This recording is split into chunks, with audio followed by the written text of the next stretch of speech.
بسم اللہ الرحمن الرحیم۔ رحمۃ اللہ وبرکاتہ۔ عزیز طلباء کرام،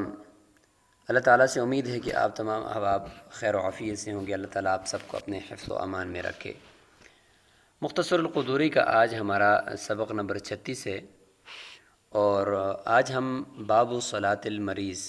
یہ پڑھیں گے، جس میں مریض کی نماز کا بیان ہوگا، اور اس میں مریض کی 5 حالتیں ہم ڈسکس کریں گے، اور ان 5 حالتوں کے پھر 5 احکامات ہوں گے، اور ہر حالت کا حکم الگ الگ ہوگا کہ اس حالت میں اس نے نماز کس طرح پڑھنی ہے، اس حالت میں کس طرح پڑھنی ہے، اور اس حالت میں کس طرح پڑھنی ہے۔ تو انشاءاللہ تفصیل کے ساتھ ہم آج مریض کی نماز کو ڈسکس کریں گے۔ اس سے آپ اندازہ لگائیں کہ اللہ تعالیٰ کے نزدیک نماز کی کتنی اہمیت ہے، کہ ایک آدمی اگر مریض ہے، بیمار ہے، اٹھ نہیں سکتا، اس کے باوجود بھی اس نے نماز پڑھنی ہے، اگرچہ اس کا طریقہ مختلف ہے۔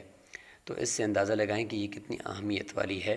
یہ عبادت، اور اس کا کتنا اللہ تعالیٰ کے ہاں ایک مقام ہے۔ تو انشاءاللہ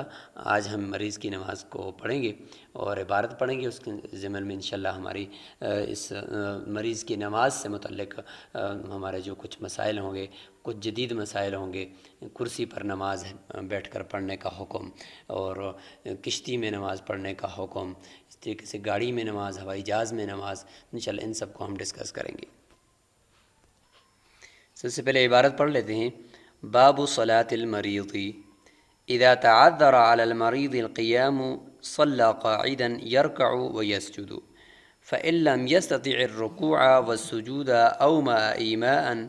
وجعل السجود أخفض من الركوع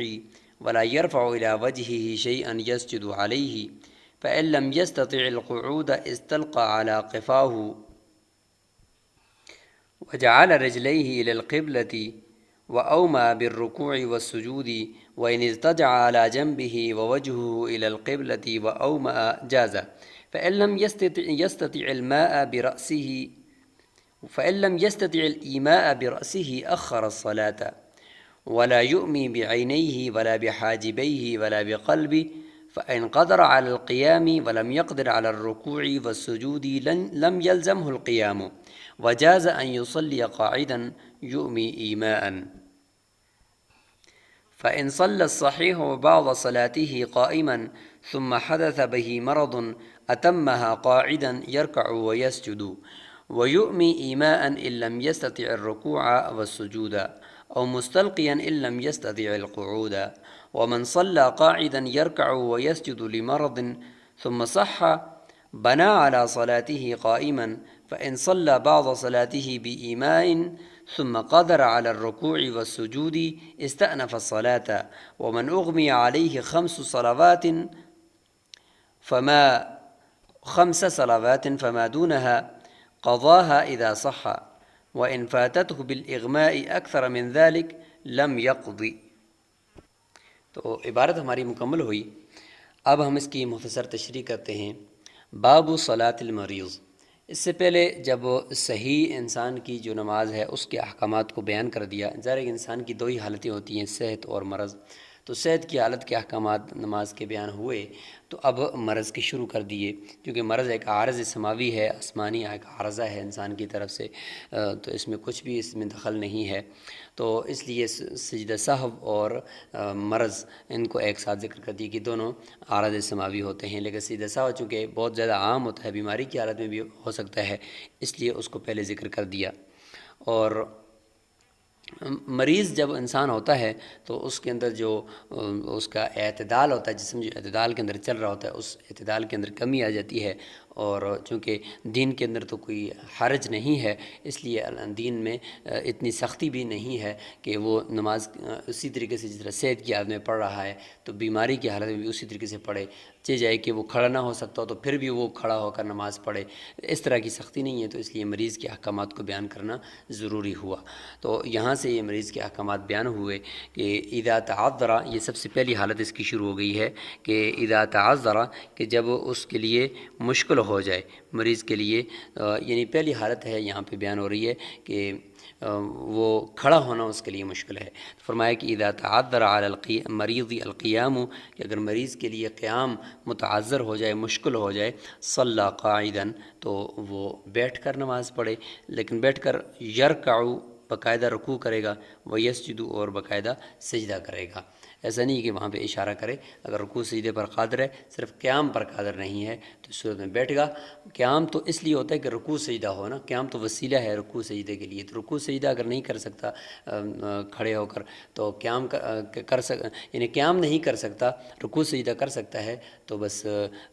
قیام اس سے ساقط ہو جائے گا اور نیچے بیٹھ کر رکوع اور سجدہ کرے گا۔ فَإِن لَمْ يَسْتَطِعْ، یہاں سے یہ دوسری حالت شروع ہو چکی ہے کہ جس میں وہ رکوع سجدہ بھی نہیں کر سکتا، تو پھر فرماتے ہیں کہ مطلب قیام بھی نہیں کر سکتا اور رکوع بھی نہیں کر سکتا، تو فَإِن لَمْ يَسْتَطِعْ الرُّكُوعَ، اگر رکوع بھی نہیں کر سکتا، وَالسُّجُودَ، اور سجدہ بھی نہیں کر سکتا، أَوْ مَا إِيمَاءً، تو پھر نیچے بیٹھ کر ہی وہ اشارے کے ساتھ نماز پڑھے گا۔ اچھا، اشارہ کیسے کرے گا؟ سر کے ساتھ اشارہ کرنا ہے، کسی اور چیز کے ساتھ اشارہ نہیں کرنا۔ وَجَعَلَ السُّجُودَ أَخْفَضَ مِنَ الرُّكُوعِ، اور سجدے کا جو اشارہ ہے وہ ذرا زیادہ جھکا ہوا ہونا چاہیے من الرکوع، رکوع کے اشارے سے۔ وَلَا يَرْفَعُ إِلَى وَجْهِهِ شَيْئًا، اور اپنے چہرے کی طرف کسی چیز کو نہ بلند کرے، یسجد علیہ، ایسی چیز کہ جس کے اوپر وہ سجدہ کر رہا ہو، جس طریقے سے آج کل کی بنی ہوئی جو کرسیاں ہوتی ہیں مریض کے لیے مسجدوں میں، تو آگے سامنے اس کے ایک سامنے سے ایک تختی لگی ہوتی ہے کہ جس کے اوپر سے جا کر وہ ہاتھ رکھ کر وہاں پہ سجدہ کرتے ہیں، تو یہ اس طریقے سے سجدہ کرنا درست نہیں ہے۔ البتہ اگر کر لیا تو سجدہ ادا ہو گیا، کیونکہ وہاں پہ تو زمین تو ہے نہیں ہے، تو لہٰذا مصنوعی طور پر وہاں پہ لکڑی کو بلند کرنا یا وہاں پہ لکڑی لگانا اس کا کوئی فائدہ نہیں ہے۔ تو مریض جو نہ قیام پر قادر ہو اور نہ ہی بیٹھ کر رکوع سجدے پر قادر ہو، اس کی کوئی ایسا کمر کا مسئلہ ہے کہ کھڑا بھی نہیں ہو سکتا اور نیچے بیٹھ کر جھک بھی نہیں سکتا، تو ایسے مریض کے لیے کرسی پر نماز پڑھنے کی اجازت ہے، جو جس کی یہ حالت ہو، اور پھر وہ ہے کہ وہاں پہ وہ اشارہ کرے گا رکوع اور سجدے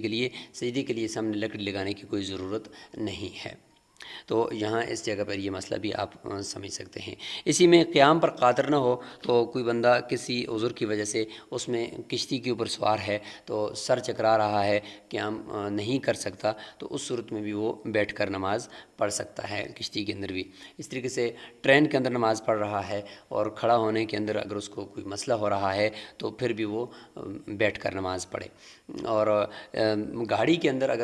گاڑی کے اندر ظاہر ہے کہ نماز پڑھنے کی خاص طور پہ اگر جگہ نہیں ہے، مطلب چھوٹی گاڑیوں کے اندر، تو پھر تو یہ ہے کہ وہ ڈرائیور کو بتا دیا جائے کہ میرے لیے روکو گاڑی، اگر نہیں روک رہا تو پھر وہاں پہ بیٹھے بیٹھے اگر سیٹ کے اوپر ایک نماز جیسی حالت بنا دے اور بعد میں پھر اس نماز کو دہرانا پڑے گا، ایک تشبہ بالمصلین جسے ہم کہہ سکتے ہیں وہ کر سکتے ہیں۔ ہوائی جہاز کے اندر جگہ ہوتی ہے عام طور پر، تو وہاں پہ نماز پڑھنے کے لیے وہ کھڑے بھی ہو سکتے ہیں، کیونکہ وہاں پہ تو اس طرح اتنا زیادہ سر چکرانے کا مسئلہ نہیں ہوتا۔ اگر وہاں پہ بھی اس طرح کا مسئلہ کسی انسان کے ساتھ آ جائے تو وہاں پر بھی وہ اگر بیٹھ کر نماز پڑھتا ہے اس عذر کی وجہ سے تو اس کی نماز ہو جائے گی۔ تو یہ دو حالتیں ہوگی۔ فَإِن لَمْ يَسْتَطِعْ الْقُعُودَ،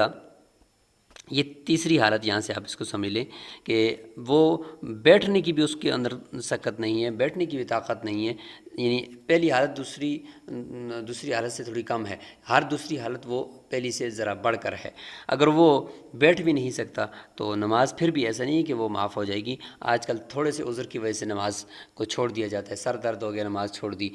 جبکہ تھکاوٹ ہوگی نماز چھوڑ دی۔ حالانکہ دیکھیں کہ اگر ایسا مریض ہے کہ وہ بالکل اٹھ ہی نہیں سکتا، بیٹھ بھی نہیں سکتا، تو استلقى على قفاه، کہ وہ اپنی جو گدی ہے اس کے بل لیٹ جائے سیدھا، یعنی بالکل چت لیٹے اور اپنے جو پاؤں ہیں ان کو قبلے کی طرف کرے، جیسے کہ آگے بتا دیا کہ اپنے پاؤں کو قبلے کی طرف کرے گا اور چت لیٹ کر وہ نماز کو پڑھے گا۔ وَجَعَلَ رِجْلَيْهِ إِلَى الْقِبْلَةِ، اور اپنے پاؤں کو پھیلائے گا قبلے کی طرف۔ اس میں ایک تو کراہت یہ آ رہی ہے کہ پاؤں قبلے کی طرف ہونے، لیکن اس سے زیادہ اچھا کام یہ ہو رہا ہے کہ اس کا چہرہ قبلے کی طرف ہو گیا ہے تو لہٰذا ایک کراہت کو برداشت کیا جا سکتا ہے کہ اس سے اعلیٰ کام جو ہے وہ ہمیں حاصل ہو رہا ہے۔ تو تھوڑا سا اپنے جو سر ہے اس کو پیچھے سے اوپر کریں، پیچھے کوئی تکیہ رکھ کر، اور وہ بالکل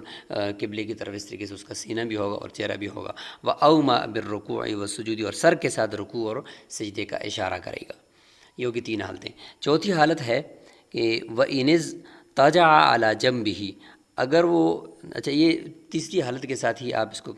لگا سکتے ہیں کہ یہ تیسری حالت ہی ہے کہ اگر وہ نہیں لیٹ سکتا اس طریقے سے کہ وہ قبلے کی طرف اپنے پاؤں نہیں کرنا چاہتا یا نہیں کر سکتا، اور پیچھے سے وہ بلند بھی نہیں ہو سکتا اس کا سر اور اس کی کمر، تو پھر اس طریقے سے اگر لیٹنا چاہتا ہے اس کے لیے جو آسانی ہے کہ وَإِنِ اسْتَجَعَ عَلَى جَنبِهِ، وہ اپنے پہلو کے بل لیٹ رہا ہے، اور پہلو کے بل لیٹتے ہوئے چہرہ اس کا قبلے کی طرف ہے، وَوَجْهُهُ إِلَى الْقِبْلَةِ، اور چہرہ قبلے کی طرف ہے، وَأَوْمَأَ، اور اس صورت میں وہ چہرے کے ذریعے سے اشارہ کر رہا ہے رکوع کا اور سجدے کا، تو اگرچہ اشارہ شمال سے جنوب کی طرف ہو رہا ہے چہرے کے ذریعے سے، کیونکہ اس کا وہ تو چونکہ پہلو کے بل لیٹا ہوا ہے اور اس کا چہرہ جو ہے وہ مشرق سے مغرب کی طرف ہے، تو اس صورت میں اگرچہ اشارہ جس طرف بھی ہو رہا ہو، لیکن شریعت نے اجازت دی ہے کہ وہ مریض کے لیے چونکہ حرج ہے اس میں، لہٰذا وہ اس طریقے سے نماز پڑھ سکتا ہے۔ فَإِن لَّمْ يَسْتَطِعِ الْإِيمَاءَ، یہ ہے چوتھی حالت کہ اگر وہ اشارہ بھی نہیں کر سکتا، یعنی سر کے ساتھ اشارہ بھی نہیں کر سکتا، اس کی گردن کا ایسا مسئلہ ہے کہ وہ سر کے ساتھ اشارہ بھی نہیں کر سکتا، تو فرمایا کہ فَإِن لَّمْ يَسْتَطِعِ الْمَاءَ بِرَأْسِهِ، سر کے ساتھ أَخَّرَ الصَّلَاةَ، یہاں پہ نماز کو اللہ تعالیٰ سے امید ہے کہ اللہ تعالیٰ اس کو مہلت دے دیں اور نماز کو مؤخر کر دے۔ مؤخر اس لیے فرمایا کہ ایسا نہیں کہ وہ نماز معاف ہو گئی ہے، بلکہ وہ نماز اس نے دوبارہ پڑھنی ہوگی، لیکن یہ کہ فی الحال اس کے اندر پڑھنے کی طاقت نہیں ہے، پڑھنے کی وہ نماز کی جو شرائط ہیں وہ اس کے اندر پوری نہیں ہیں، اس لیے وہ نماز کو مؤخر کر سکتا ہے۔ اس میں ہمارے پاس دلائل بھی ہیں، حدیث میں بھی ہیں اور قرآن میں بھی ہیں۔ ولا یؤمی بعینیہ، اور اپنی آنکھوں کے ساتھ اشارہ نہیں کرے گا، ولا بحاجبیہ، اور نہ ہی اپنے جو بہویں ہیں اس کے ساتھ اشارہ کرے گا، ولا بقلبہ، اور نہیں اپنے دل کے ساتھ اشارہ کرے گا۔ تو یعنی نہ آنکھوں کے ساتھ اشارہ کرنے سے نماز ہوگی، نہ اس کی جو اوپر بہویں ہیں اس سے، اور ولا بقلبہ، اور نہیں دل کے اشارے سے نماز ہوگی، بلکہ صرف سر ہی کو خاص کیا گیا ہے وہ اس کے ساتھ رکوع اور سجدہ کرنے کے لیے۔ تو یہ مریض کی نماز کی دلیل قرآن سے ہے کہ لیس علی الاعمی حرج، قرآن میں ہے کہ اندھے کے اوپر کوئی حرج نہیں ہے، کوئی وہ اس کو مشقت میں ڈالنا نہیں ہے، جس طریقے سے آسانی ہو وہ نماز پڑھ سکتا ہے، عبادت کر سکتا ہے۔ ولا علی الاعرج، لنگڑے کے اوپر بھی حرج، کوئی حرج نہیں ہے۔ ولا علی المریض حرج، اور اس طریقے سے مریض کے اوپر بھی کوئی حرج نہیں ہے، جس طرح اس کو آسانی ہو وہ عبادت کو بجا لائے، اور اس میں کوئی اس کے لیے مسئلہ نہیں ہے۔ یہ ہے مریض کی نماز کی جو دلیل ہے وہ حدیث سے کہ حضرت عمران بن حسین فرماتے ہیں رضی اللہ عنہ کہ مجھے بواسیر کی بیماری تھی، تو میں نے رسول اللہ صلی اللہ علیہ وسلم نے سے پوچھا نماز کے بارے میں کہ میں نماز کس طرح پڑھوں، تو آپ صلی اللہ علیہ وسلم نے فرمایا کہ صلی قائما، کھڑے ہو کر نماز پڑھو، فإن لم تستطع فقاعدا، اگر نہیں کھڑے ہو سکتے تو بیٹھ کر پڑھو، فإن لم تستطع فعلى جنب، تو پھر پہلو کے بل لیٹ کر نماز پڑھو۔ تو یہاں پہ دیکھیں کہ اس میں نماز کے اندر باقاعدہ سہولت دی گئی ہے مریض کو کہ وہ جس طریقے سے اس کو سہولت ہو اس طریقے سے وہ نماز پڑھ سکتا ہے۔ تو فإن قدر علی القیام ولم یقدر علی الرکوع والسجود، یہاں پہ ایک مسئلہ اسی کے اندر بیان ہو گیا، اس میں آپ دیکھیں کہ فإن قدر علی القیام، کہ قیام پر تو قادر ہے، ولم یقدر علی الرکوع والسجود، لیکن رکوع سجدہ کرنے پر قادر نہیں ہے، جس طریقے سے میں نے شروع میں بیان کیا تھا وہ مسئلہ یہاں پر بھی اس کے ساتھ اس کو فٹ کر لیں کہ رکوع سجدہ نہیں کر سکتا اور قیام کر سکتا ہے، یعنی اس کی کمر نیچے نہیں جھک سکتی، ایسی کہ اس کی کمر کا مسئلہ ہو گیا ہے۔ تو اس صورت میں چونکہ قیام جو تھا وہ وسیلہ تھا رکوع اور سجدے کا، تو رکوع اور سجدہ کرنے کے لیے قیام کیا جاتا ہے، تو جب وہ رکوع سجدہ ہی نہیں کر سکتا تو پھر قیام بھی اس سے ساقط ہو جائے گا، لہٰذا لم یلزمہ القیام، اس کے لیے قیام کرنا لازم نہیں ہوگا۔ وجازہ، اور جائز اس کے لیے کہ یصلی قاعدا، بیٹھے اور یؤمی ایمان، سر کے ساتھ صرف اشارہ کر کے اپنی نماز کو مکمل کر لے۔ یاد رکھیں یہ پانچویں حالت آپ یہاں پہ مریض کی پڑھ رہے ہیں کہ ایسی حالت ہے مریض کی کہ وہ کھڑا تو ہو سکتا ہے لیکن رکوع سجدہ نہیں کر سکتا، تو اس صورت کا حکم یہاں پہ بیان ہوا۔ آگے دو مسئلے بیان ہو رہے ہیں جن کو ہم نام دیتے ہیں مسئلتانی معکوستانی، دو آپس میں بالکل ایک دوسرے کا برعکس ہے، اور اس میں پھر ان کا حکم بھی دیکھ لیں کہ فَإِن صَلَّى الصَّحِيحُ، اگر صحیح اور تندرست آدمی نماز پڑھ رہا تھا، بعض صلاتی، اس نے اپنے بعض نماز پڑھ لی، قائماً کھڑے ہو کر پڑھی ہے بالکل صحیح حالت کے اندر، ثم حدث به مرض، پھر دوران نماز اس کو کوئی ایسا حدث کمر کے اندر فوراً درد نکل آیا، یا کوئی ایسا کوئی درد بیماری شروع ہو گئی کہ اس کو نماز کے اندر جو ہے وہ کھڑا ہونے پر اب قادر نہیں رہا، تو فرماتے ہیں کہ اتمھا قاعدا، اگر وہ نماز کو مکمل کر رہا ہے تو اس نماز کو بیٹھ کر ہی مکمل کرے، یرکع و یسجد، رکوع کرے اور سجدہ کرے بیٹھ کر۔ یہ فرائض کے اندر ہے، نوافل کے اندر تو بغیر عذر کے بھی اگر بیٹھے تو بیٹھنے کی اجازت ہے، اگرچہ ثواب میں کمی ہو جائے گی، یہ فرائض کی بات ہو رہی ہے۔ وَيُؤْمِ ایماءً، اور اشارہ کرے اگر رکوع سجدہ نہیں کر سکتا، إِن لَمْ تَسْتَطِعِ الرُّكُوعَ وَالسُّجُودَ، اگر رکوع اور سجدے کی اس کے اندر استطاعت نہیں ہے، او مستلقیاً، وہی اسٹیپ بائی اسٹیپ، اگر اس کو ایک حالت کے اندر سہولت ہے تو اس میں پڑھے، دوسری میں سہولت ہے تو اس میں پڑھے، او مستلقیاً، یا چت لیٹ کر وہ سر کو اوپر کرے اور پاؤں کو قبلے کی طرف کر کے نماز پڑھے، جس طریقے سے ہم نے مکمل لیٹنے کی حالت کو بیان کر دیا ہے۔ إِن لَمْ يَسْتَطِعِ الْقُعُودَ، اگر بیٹھنے کی بھی اس کے اندر طاقت نہیں رہی۔ یہ ہے ایک مسئلہ، یعنی معکوسان جو مسئلے ہیں ان میں سے ایک مسئلہ ہے۔ دوسرا مسئلہ یہ ہے کہ ومن صلی قاعدا، کہ بیٹھ کر نماز پڑھ رہا تھا، بیمار تھا، بیٹھ کر نماز پڑھ رہا تھا، یرکع و یسجد، رکوع اور سجدہ البتہ کر رہا تھا، یہ یاد رکھیں، لمرض، کسی مرض کی وجہ سے، ثم صح، نماز کے اندر ہی ایسا تندرست ہوا کہ اس کو کھڑے ہونے کی طاقت ہوگی، تو فرماتے ہیں کہ بنا علی صلاتہ، وہ اپنی اس نماز کے اوپر ہی بنا کرے گا، یعنی نماز کو توڑ کر نئے سرے سے نہیں پڑھے گا، بلکہ اسی نماز جو کہ پہلے بیٹھ کر پڑھی تھی اور اب آخر میں وہ کھڑے ہو کر اس کو مکمل کر لے، قائماً، کھڑے ہو کر۔ کیوں؟ اس لیے کہ یہ یعنی راج قول بھی یہی ہے جو عبارت کے اندر ہے کہ چونکہ اس کا جو تعلق ہے وہ دوسرے قاعدے کے ساتھ ہے کہ بیٹھے ہوا جو امام ہے رکوع سجدہ کر رہا ہے اور مکمل طور پر، لیکن بیٹھ کر وہ اقتدا امامت کرتا ہے، تو کیا کھڑے ہوئے لوگوں کی اس کے پیچھے نماز پڑھنا درست ہے؟ تو بالکل درست ہے، کیونکہ بیٹھ کر نماز پڑھنا جس میں رکوع سجدہ وہ باقاعدہ کر رہا ہو وہ آدھا قیام ہی ہوتا ہے، لہٰذا پیچھے جو قیام والے ہیں وہ اس کے پیچھے نماز پڑھ سکتے ہیں۔ تو یہاں پہ بھی یہی ہے کہ اس نے پہلے جو نماز پڑھی ہے اس کے اوپر بنا کرنا، اسی نماز کے اوپر دوسری بنا اعلیٰ کی کرنا، پہلے ادنا تھی اس کے اوپر اعلیٰ، لیکن وہ ادنا ایسی تھی کہ وہ آدھا قیام ہی ہوتا ہے جیسے بیٹھ کر پڑھنا، تو اس کے اوپر دوسری رکعت تیسری رکعت جو وہ پڑھے گا کھڑے ہو کر تو بالکل اس کے اوپر اس کی بنا کر سکتا ہے۔ لیکن اس کے برخلاف آگے اور مسئلہ ہے۔ اب دیکھیں اس میں معکوسان اس لیے ہو گیا کہ پہلے مسئلے میں یہ تھا کہ کھڑا تھا، بعد میں مرض لاحق ہوا تو بیٹھ گیا، اس میں یہ کہ پہلے بیٹھا ہوا تھا، مرض ٹھیک ہوا، اب کھڑا ہو گیا، اس لیے ان کو مسئلتان معکوستان کہا جاتا ہے۔ فَإِن صَلَّى بَعْضَ صَلَاتِهِ بِإِيمَاءٍ، یہ دیکھیں کہ اگر بعض نماز اس نے پہلے اشارے کے ساتھ پڑھی ہے، یعنی رکوع سیدھا باقاعدہ نہیں کر سکتا تھا، اشارہ کر رہا تھا، ثم قدر علی الرکوع والسجود، پھر رکوع اور سجدے پر قادر ہو گیا، تو استأنف الصلاۃ، اپنی نماز کو نئے سرے سے پڑھے گا۔ اس کی وجہ یہ ہے کہ جس طریقے سے امام رکوع سجدے کا اشارہ کرنے والا وہ امام نہیں بن سکتا، اس کے پیچھے دوسروں کی رکوع سجدہ کرنے والوں کی نماز درست نہیں ہے، کیونکہ مقتدی کی نماز اعلیٰ ہو جائے گی، امام کی نماز ادنا ہے۔ یہاں پہ اس صورت کے اندر چونکہ بہت ادنا ہے، یعنی ایسا نہیں ہے کہ رکوع سجدہ کرنے والا بیٹھ کر اس کی نماز ادنا، اس سے بھی زیادہ ادنا ہے، وہ تو آدھا قیام ہے پھر بھی، لیکن یہاں پہ تو نہیں ہے، لہٰذا اسی حالت میں یہاں پر بھی کہ اگر مریض پہلے اشارہ کر رہا تھا، اب اچانک رکوع سجدے پر قادر ہو گیا ہے تو اب اس کے اوپر بنا نہیں کرے گا، کیونکہ یہ پہلی والی جو ہے وہ ادنا جو اس کا درجہ ہے وہ زیادہ ہی یعنی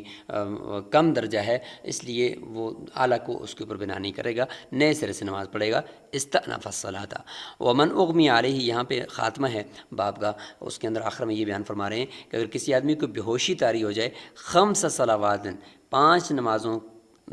تک، یعنی 5 نمازیں اس کی اس میں بے ہوشی میں گزر گئیں، فمادونہا، یا اس سے کم ہے، تو قضاہا اذا صحا، جب درست ہوگا تو پھر ان 5 نمازوں کو پڑھے گا۔ وہی مسئلہ ہے کہ جو پیچھے ہم نے بیان کیا تھا کہ قضاء الفوائد کے اندر فوت شدہ نمازیں کے اندر صاحب ترتیبی کا جو مسئلہ تھا کہ 5 سے زیادہ ہو جائیں تو صاحب ترتیبی ساقط ہو جاتی ہے، اور اگر 5 سے کم ہوں یا 5 ہی ہوں تو وہ صاحب ترتیبی برقرار رہتی ہے، ان کو ترتیب سے قضا کر سکتا ہے پہلے۔ تو یہاں پر بھی ایسا ہی ہے۔ و ان فاتت ہو بالاغمائی اکثر من ذالک، اگر 5 نمازوں سے زیادہ نمازیں چلی گئیں اور مسلسل بے ہوش رہا تو اس صورت کے اندر لم یقضی، وہ اپنی نمازوں کی قضا نہیں کرے گا، اس کے اوپر سے اللہ تعالیٰ نے یہ نمازیں معاف کر دی ہیں۔ تو آج ہم نے عزیز طلبہ کرام مریض کی نماز کو ہم نے سیکھ لیا، اور اس کی 5 حالتیں ہی ہوتی ہیں مریض کی عمومی طور پر، اور اس میں کرسی کے اوپر نماز، ٹرین کے اندر، گاڑی کے اندر نماز، ان سب کو ہم نے ڈسکس کر لیا ہے، اور آپ اس کا مزید اس لیکچر کو بار بار سنیں گے تاکہ مریض کی 5 حالتیں آپ کے سامنے واضح ہو جائیں۔ بعض لوگ تھوڑا سا بھی مطلب اگر ٹانگ میں درد ہے تو وہ بھی کرسی پر بیٹھ کر نماز پڑھ رہے ہوتے ہیں، مساجد کے اندر کرسیوں کی ایک بڑی صف بنی ہوتی ہے، تو یہ ایسا کرنا درست نہیں ہے۔ صرف وہی شخص کرسی پر نماز پڑھ سکتا ہے جو نہ قیام پر قادر ہو یا اور نہ ہی رکوع اور سجدہ کرنے پر قادر ہو، تو پھر اس کے لیے کہ چونکہ نیچے جا کر بھی وہ اشارہ ہی کرے گا، تو لہٰذا کرسی پر بیٹھ کر بھی وہ اشارہ کرے، تو یہ اس کے لیے اجازت ہے۔ اس کے علاوہ جو نیچے بیٹھ کر رکوع سجدہ باقاعدہ کر سکتا ہے، جھک سکتا ہے، اس کے لیے کرسی پر بیٹھ کر نماز پڑھنے کی اجازت نہیں ہے۔ السلام علیکم ورحمۃ اللہ وبرکاتہ۔